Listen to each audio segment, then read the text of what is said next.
let's talk about Chicken Bog.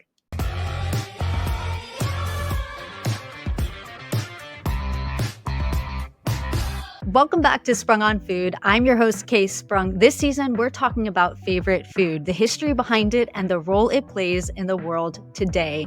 Joining me today is comedian and the host of Belly Laughs podcast on Patreon, Lauren Hope Krass. Lauren, welcome. Thank you so much for having me. It's so good to be here. Can't wait to talk about Chicken Bog. And neither can I. You are such a funny lady, and I'm delighted that you're here. And I also am very pleased that you chose Chicken Bog as your favorite food because honestly, I had no idea what that dish even was. So this was a really great way for me to understand and get to know it. But I really want to know about your personal relationship with this food and why it is your favorite. Oh, so happy to share. So if the listeners don't know, Chicken Bog, it is a Southern dish. The closest thing you could compare it to would be like a jambalaya. It's actually very similar to jambalaya. My favorite Chicken Bog is from a restaurant/bar in Charleston, South Carolina, downtown. So if anybody's traveling there, it's a huge tourist destination. It's also where I'm from. And I think they're still open. So definitely go try it. It's called Big Gun Burger Shop. Oh my, okay. Big Gun Burger Shop, home of the Chicken Bog. Okay. It's the South, you know, they're right. It's a bunch of like liberal hipsters. It's not a MAGA pub. So okay, very good. I'm glad you cleared that up. Okay. Yeah. All are welcome. Go. I just realized Big Gun. Yeah, that sounds scary. Yeah, a little bit intimidating. Yeah. Totally. But the food is it's so good. So the Chicken Bog over there, it's kind of like a spicy rice. And I feel like it's almost a little fried. Like it's like a little greasy. And then there's rotisserie chicken, just like ripped to shreds in it. And there's some, and how do you say it? Andouille sausage? Andouille, yeah. Andouille, yeah. Some sausage in there, chives, like very tiny shaved onions, and like tons of hot sauce. And it is just the most satisfying, delicious dish. And I don't know, like as someone with Southern roots, like anytime I go home, like that's like the first thing I get. Cause I've tried to make it myself and I just can't do it. Like whatever Big Gun is doing, like I think they have like a secret ingredient or something. I don't know. But yeah, I was kind of nervous to come on your pod because like I don't cook, I just eat, you know, like that's okay. Listen, that is the most crucial part of being a guest on the show is that you just enjoy your favorite dish and you eat it.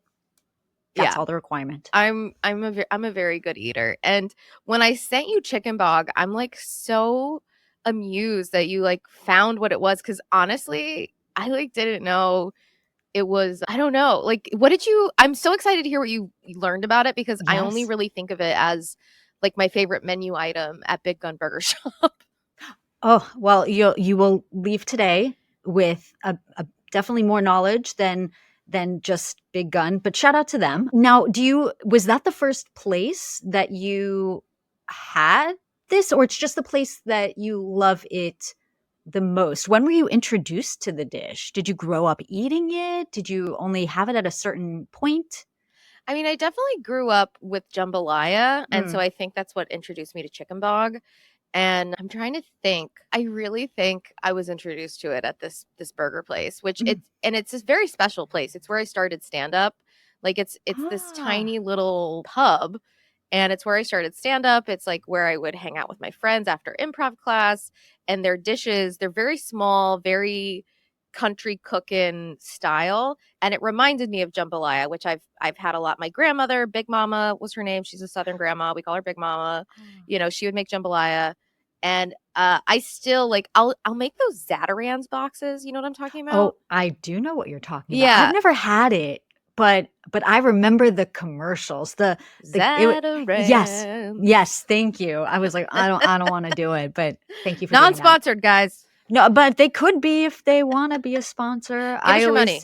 I always shamelessly try to get places that are shouted out to sponsor, but then I never follow up with anybody. Maybe I should. I should start sending them like the clips from the published episode. We love you, Zatarans. Give us some money. Yeah. Keep it going. Oh, no, just kidding. I don't know, my ancestry or something. Like something deep inside me is healed when I eat chicken bog. I don't know what it is. Yeah. Well, I also hope that after this, you feel confident to maybe ask them what this secret ingredient is. Or maybe you'll have to go there and like stage or something, like a restaurant term of like kind of just interning or being in the kitchen, following them around and working. Yeah, infiltrate the business. Exactly. Yeah. We won't send them this podcast, but you do it before it comes out and then, and then report back and let me know exactly. I sure will, yeah. Well, to better understand and appreciate our food, we've got to know where it came from. Today, we're diving into a dish as intriguing as its name, chicken bog. What is it, you ask? Is it a soup? Is it a stew? A risotto with twang? Let's first clear up the mystery of the name. Chicken Bog. Not the most glamorous title, as you've mentioned, but the flavor makes up for it. The chicken part is obvious, but bog? Some say it's because the dish is bogged down with chicken, smoky sausage, and savory components. Others speculate that it's a nod to the dish's moist consistency, which sets it apart from other rice-based recipes common in South Carolina. And of course, it might also pay homage to the boggy, swampy terrain of its birthplace, the Pee Dee region of northeastern South Carolina. Lauren, what does your gut tell you? What do you personally think of the bog part of it? Or if you had to make up why, what would you think? It makes me think of swamps because I also failed to mention you can get chicken bog at this restaurant with fried alligator on top as well. Oh my, okay. So it's like you can get anything in the South. Okay. It does make me think of a swamp, yeah. Yeah. Okay, so that makes sense then. Yeah. Bog, South. Yeah, okay, great. I don't recommend it with the gator though. It's too chewy. Okay, sans gator, but the origin of bog. That's where you're thinking. That's where my head goes, yeah. Yeah, fair. Me too. Well, chicken bog is a dish with deep roots, stretching back to the 1800s and beyond. Our story takes us to Horry County, South Carolina, during the era when rice and timber were the economic soul of the region. Among the pioneers of these industries was Captain Henry Buck, a plantation owner whose land was nestled along the Waccamaw River and also bordered the Pee Dee River. Henry Buck's plantation was a hub of activity, worked by over 100 enslaved individuals. While it's recorded that Buck treated his enslaved laborers kindly by the standards of the time, compensating them for their work and allowing them to grow their own vegetables and raise livestock, it's important to acknowledge the harsh realities of slavery that carried this system. Despite these conditions, the enslaved community cultivated a resourceful and resilient culture reflected by the foods they prepared. The enslaved cooks on Buck's plantation are said to have created what we now know as chicken bog. With access to resources like chickens, rice, and the smoked meats they prepared themselves, they boiled the chicken, onions, sausage, and spices in large cast iron vessels over open wood fires. Once the chicken was tendered and falling off the bone, they removed the bones and added rice to the pot, letting it cook until the dish reached its signature moist, hearty consistency. To truly understand and appreciate chicken bog, we have to talk about the rice. Rice has been a cornerstone of South Carolina's culinary history since the 1600s, brought to the region by enslaved Africans who were experts in its cultivation. The fertile, swampy lands of the Low Country and the Pee Dee region made South Carolina a leading producer of rice, earning it the nickname. Lauren, do you have any idea what that nickname might be? The Low Country, the Swamp Valley, I'm so close. Yeah. Tell me. On the tip of the tongue. I'm so embarrassed. Carolina Gold. Oh, yeah. But I like your branding. Let's take a quick detour to talk a bit about Carolina Gold rice. This variety of African rice first became popular in South Carolina in the 1780s, and it got its name from the beautiful golden color of its unhulled grains. Back in the day, rice farming in South Carolina's Low Country was a massive industry. The wealth it generated was enormous, and by the start of the Civil War, a staggering 3.5 million out of the 5 million bushels of rice grown in the United States were Carolina Gold. But as time went on, its popularity declined. And by 1927, the last commercial crop had been harvested. It seemed like Carolina gold was gone for good. Then, in the 1980s, something incredible happened. A couple named Dr. Richard and Patricia Schulze were restoring rice ponds on their vacation property in Hardeeville, South Carolina, when they became fascinated by this nearly forgotten grain. Through research, they discovered that the USDA Rice Research Center in Texas still had some Carolina gold seeds in its collection. They managed to get their hands on just 14 pounds of seed, planted it, and in their first season, harvested 64 pounds. Within a few years, their efforts paid off in a big way. By 1998, they were harvesting. Lauren, do you want to take a guess of how many pounds were harvested per year? 10,000. Oh my gosh. Ding, ding, ding. Oh my God, I'm psychic. You nailed it on the head. Yes. I did not look this up. Wow. Wouldn't even know where to look. I mean, listen, this was very obscure knowledge. You didn't know that I was going to be talking about Carolina gold and rice. I love Carolina gold rice. So. 10,000 pounds per year. You nailed it. Yes. Well, fast forward to 1998, and Carolina Gold was finally making a comeback.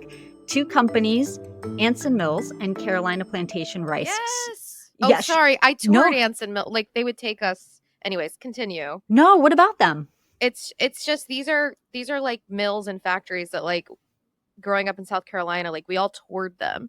I'm loving that this favorite food of mine. Of course, it's very specific to South Carolina. So this is blowing my mind in the best way, but also in a sad way. But keep going. Well, your tour of Anson Mills, what was that like? What do they show you? Do you get to try the rice? What is that like? I was in the first grade. I barely barely remember it. I remember seeing wheels with things falling out of it and stuff. Oh, fabulous. It was probably not safe. Okay.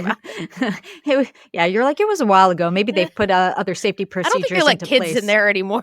Oh, okay. They've since learned. But luckily, you got to experience it. So that's great. Yeah. Well, these two companies started selling it to the public thanks to a disease-resistant strain developed at Clemson University. However, beware of imposters. A brand called Carolina Rice, owned by Riviana Foods, sells a parboiled rice they call Carolina Gold, but it has no connection to the actual heirloom variety. To help preserve and promote Carolina Gold, the Carolina Gold Rice Foundation was founded in 2004, but they didn't stop at just rice. This organization is also working to restore other historical crops. Now, back to our chicken bog. Chicken bog is part of a family of rice dishes rooted in this history, including purloo, pilaw, and hoppin' john. Lauren, do you know about hoppin' john? Yes, Hoppin' Johns. My grandma used to eat those. I think they're beans. I didn't like them. I'm very picky. But That's okay. I think we would eat them on New Year's Day. We would have Hoppin' Johns and collard greens, and this is really making me feel connected to where I came from. I've been in New York for so long now that I'm oh right, I'm Southern. I know about all of this. Yeah, it's giving you a little bit of a blast from the past, a little bit of that roots and history. Yeah, well, I am also impressed that you knew what Hoppin' John was. I was not familiar, but if anybody else is also like myself, not familiar, it's a dish comprised of black-eyed peas and rice with some Carolina variations that include bacon. But unlike its cousins, Chicken Bog stands out for its unique texture, moist and rich, almost creamy without being soupy. By the 1920s, Chicken Bog had evolved into a staple at community gatherings, especially during tobacco harvesting season in late August. After a long day of labor, farmers and workers would come together to share a meal, and Chicken Bog was the perfect dish to feed a crowd. Prepared in a massive wash pot over open fires, it was both practical and deeply flavorful, a testament to the resourcefulness of those who made it. Chicken Bog's story doesn't stop there. Its preparation techniques bear a striking resemblance to dishes from the Caribbean, another region deeply tied with the transatlantic slave trade. Yeah. You can see similarities between Chicken Bog and Louisiana's iconic jambalaya, showcasing the shared culinary heritage of enslaved communities across the Americas. So, Lauren, it's so fascinating that early on, and I didn't want to give any spoilies, you had mentioned jambalaya kind of as Mhm. your gateway into Chicken Bog. So you are already instinctually familiar with that connection. What do you think about this backstory of Chicken Bog? I think it makes a lot of sense. I mean, slavery is a part of the South that I think it's important to talk about, and I think that's one of the things that people miss about the American South is sometimes people are like, "Oh, you're from there, isn't everybody racist?" And it's like, Mm. actually no, like people are very aware of the history and it is talked about and it is not really ignored. It is just kind of openly discussed, whereas in the North, not to get like too political, Mm. but like it's just, it's we're seen as more liberal up here, but like we're not talking about it at all a lot of times. It's just like it just Uh-huh. is and we're pushed together, which is kind of beautiful in a way. But in the South, it's like these people still maintain their communities. Like there's growing up, my church, it was a Presbyterian church. We would have Sundays where we would trade congregations and pastors with the black Oh. church from that was in the same denomination, and these were these communities, and we didn't see it as like segregation. Like it's just like that's that's their people, and we would learn from each other and it was kind of beautiful. And my grandmother's from a place in South Carolina called Lake City, South Carolina. She was from Lake City and she lived on a street with like her black neighbors, and so a lot of her cooking comes from that culture, I Mm. feel. And so I'm not surprised that like I had similar dishes. And I obviously acknowledge the dark side of that, but wow, chicken bog came from enslaved people. That is dark and deep and it does not surprise me, and that is probably why the taste, like seriously, some I said it before I even knew Yeah, this. I was yeah. like something in my body is like I don't know. Yeah. It's just like a deep feeling of something when I eat chicken bog.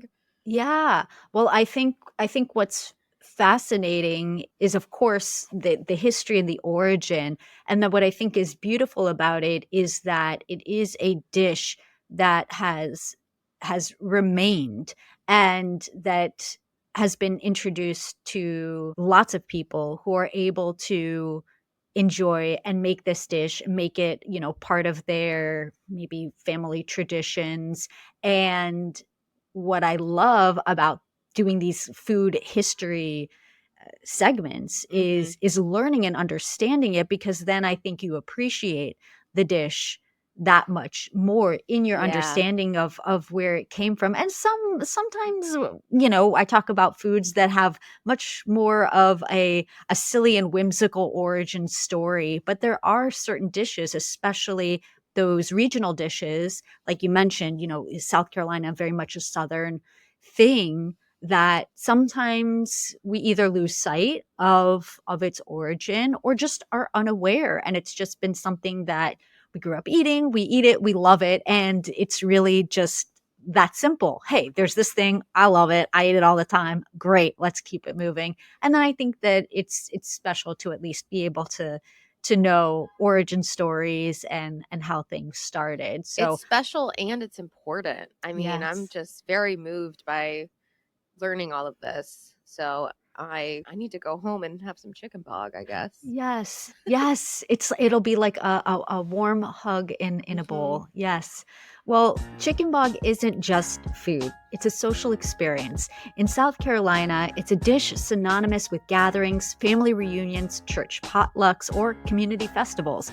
And speaking of festivals, let's talk about the Loris Bog Off Festival. Every fall, the town of Loris, South Carolina transforms into a chicken bog paradise. The Bog Off Festival, which started in 1979, brings together cooks from all over to showcase their best recipes. There are cooking competitions, live music, and enough chicken bog to feed an army. It's a celebration of tradition, community, and the enduring appeal of this humble dish.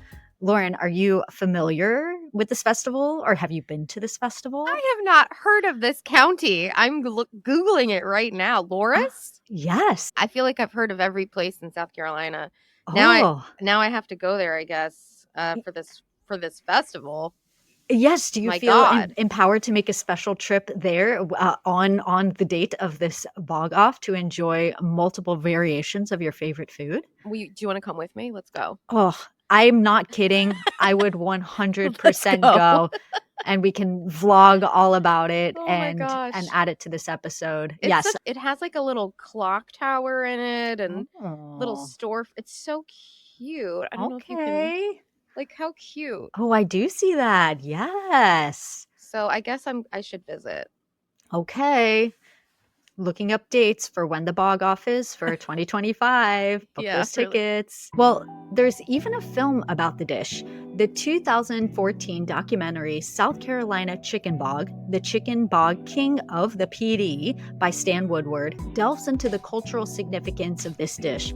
The film explores its origins, preparation methods, and the community's deep-rooted connection to chicken bog, highlighting its role in South Carolina heritage.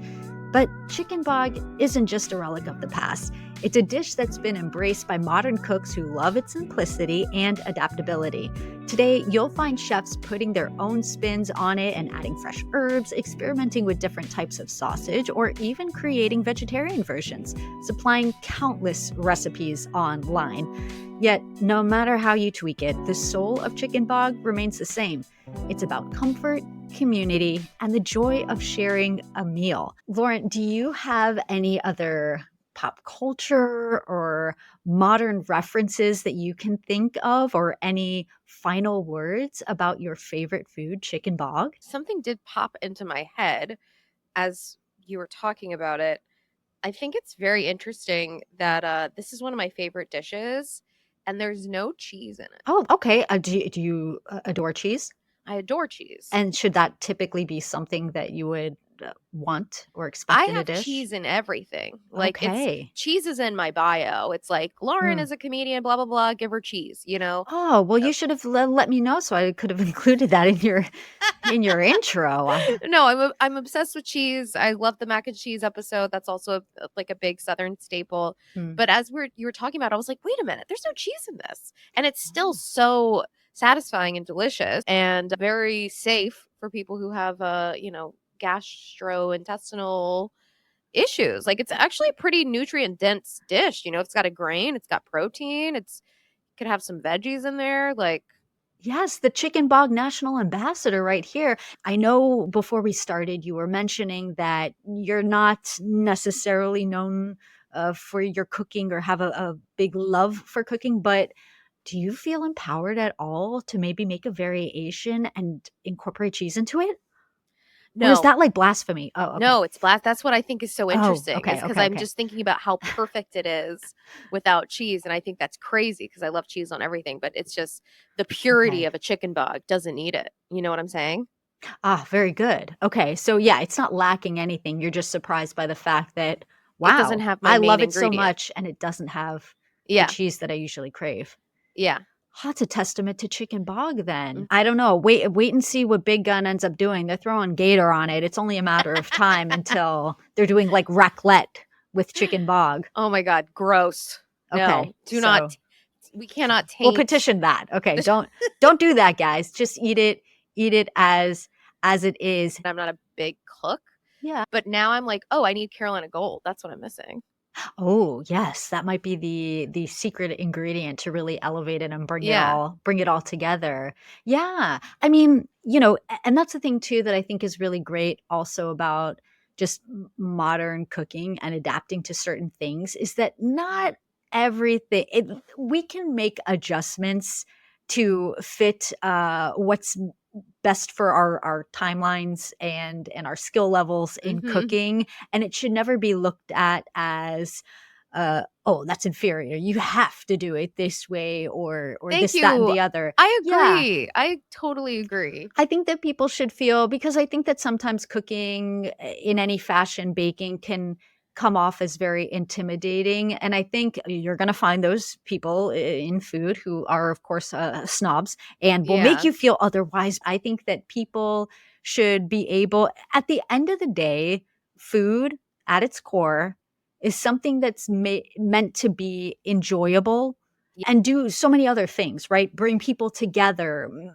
builds Mm-hmm. memories, nostalgia, and then too, at its most basic level, feed you and also like help you feel more confident. Hell yes, you do that. Yeah, get some rotisserie, get some canned chicken. Who cares, you know? Yeah. Oh, canned chicken, is that a thing? And oh, you haven't tried canned chicken?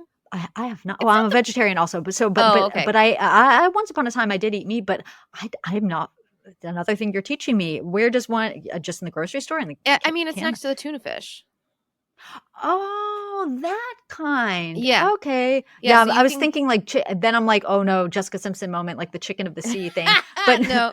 but I'm oh talking about real yes, chicken. there is a I you know what? I guess maybe I can understand it now that you say it, but I guess I wasn't even thinking about that. Canned Yeah. chicken. Yeah, make it easy. Get Ah, get a rotisserie, pull it off, get some canned chicken, apparently get some Carolina Gold, yes. get some hot sauce. Like it is kind of an easy dish, Yeah. but yeah, I'll report back with whatever that secret ingredient is because I just can't Yes. make it.